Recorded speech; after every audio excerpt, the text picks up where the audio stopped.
conclusion to this chapter.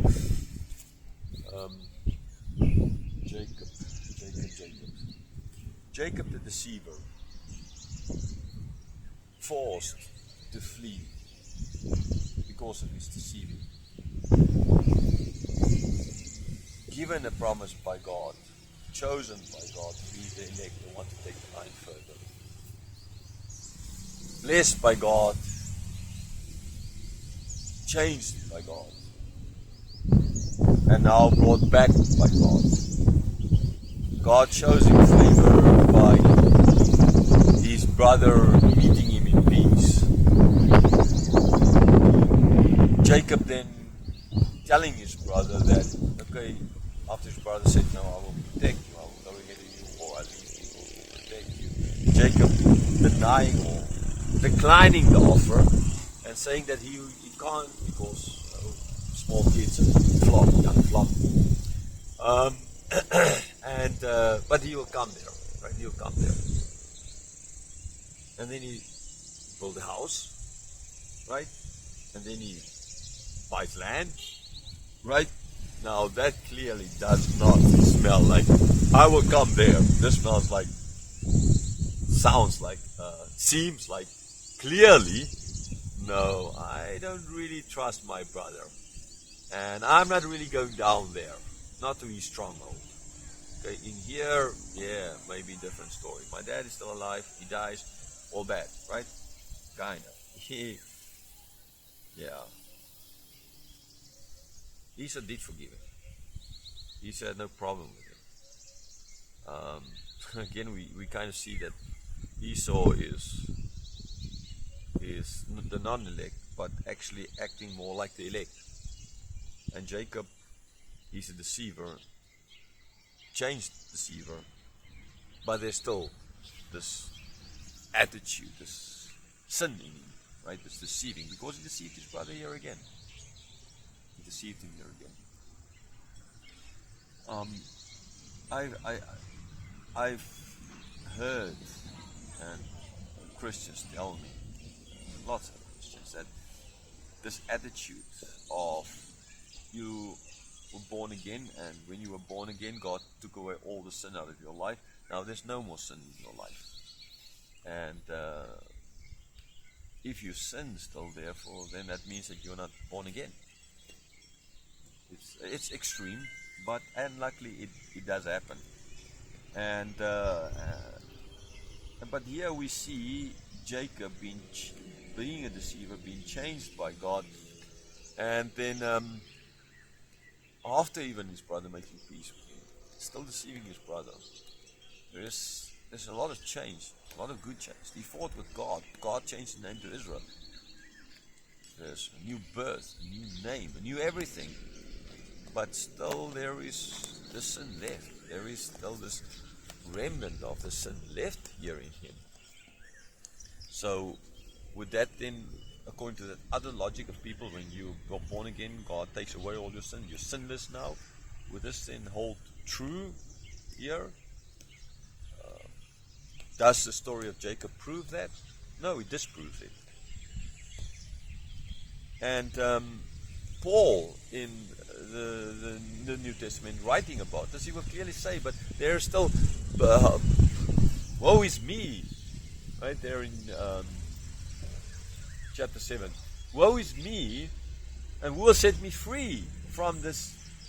What I want to do I don't, and what I don't want to do I do kind of idea. Okay, now I know people say, well, this is the old Paul, this is not the new Paul, this is a pre-birth Paul. But in other places he speak of this fight against the old nature. It's an ongoing fight against. We need the Spirit. God says about that we are fighting, and that He's through His Spirit, He's giving us a help to fight in this battle. Okay, so yeah, clearly, like we can see here, like we can then see in the New Testament, and drawing the conclusions of Paul. We still have this old nature, this old sin that we need to fight against. It's a daily thing. It's every day taking up the cross. It's every day in the power of God, fighting against it. Sometimes we're going to fail, and sometimes we're going to overcome it, and we're going to grow stronger in the times we're overcoming, it's going to give us the strength to next time overcome it. The less we overcome it, the more we start falling back into that and start to backslide into it. Okay, so the repercussions of believing that since you are now born again, you don't sin anymore, and there are quite a number of repercussions, very bad ones in that. In the way of, if you do sin, either you need to lie to yourself, or you're honest with yourself, but you can't now be honest in front of other people, because then they're going to think you're not born again, and you might be kicked out of church or something like that, right? So what do? You put up a mask. And Protestants, that's the weakest part for me, for Protestants, is that we, unlike Catholics, where you can go to a booth and tell the priest everything you kind of did, kind of incognito, and he's not supposed to tell anybody else about it. We don't have that, right? Yeah, we have our pastors. We can. How many go and tell all their sins to their pastors? I don't know. I don't know anyone like that.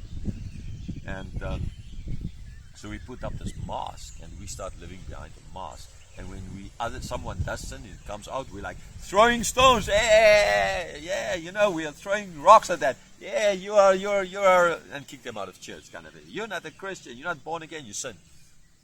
While we are hiding all these sins, our own sins. So that is a very bad repercussion of it. Our church has become not family anymore. It turns into a place where we're all living past each other, all trying to hide our own sinful natures, and this fight. And so we end up fighting alone against sin, and fighting alone against sin is hell hard, even with the hate of the Spirit. You need brothers and sisters. You need to be able to pick up a phone and call someone and say, I have this problem with drinking. I want to drink now. Can you come over so that I won't do it? Kind of idea. But now you can't. You're alone. And then you sin, and people laugh at you and they kick you out of church or something like that. So that is sad. And there are other repercussions as well of this thinking that that at least if you do sin, then you're a Christian. We all sin. We all still struggle with the old natures. So, get that as well out of your mind, this idea. If you're born again and now therefore you don't sin anymore, this is ongoing struggle. You will only stop sinning the day Jesus comes back and He changes you. And He takes away that sinful nature totally out of you. And that doesn't happen when you're born again. That happens when Jesus comes back, or when you die. Because when you're dead in heaven, then sure, you're not going to be able to sin. That's the difference as well between Adam in the Garden of Eden and us as Christians after death, or when Jesus comes back and He changes us, is that Adam could sin, and he did sin in the Garden of Eden. But we, in the new heaven, new earth, one day, we won't be able to sin.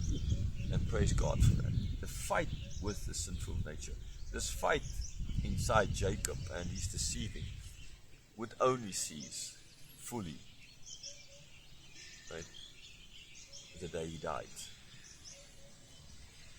For us, when we die or we go to Christ, then it will be done. Then it's not going to be a fight anymore, because we won't be able to sin. It's going to be, at last, we are going to have. What a day to look forward to. Can't wait for that.